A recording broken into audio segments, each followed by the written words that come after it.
বাবা দেখেন তো আমার জীবনে কয়টা নারী আছে। देखा लेकिन ये साला कर क्या रहा है आप?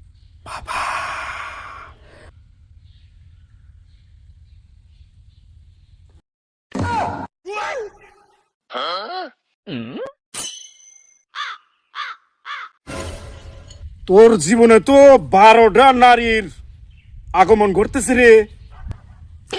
কি কোন বাবা, আমার তো অনেক খুশি লাগতেছে। খুশি শুনে আমার আগু বাকু লাগতেছে। এই থাম, অত খুশি হইস না। এই 12 জনের মধ্যে একজন হইব তোর বউ, আর 11 জন হইল তোর কন্যা।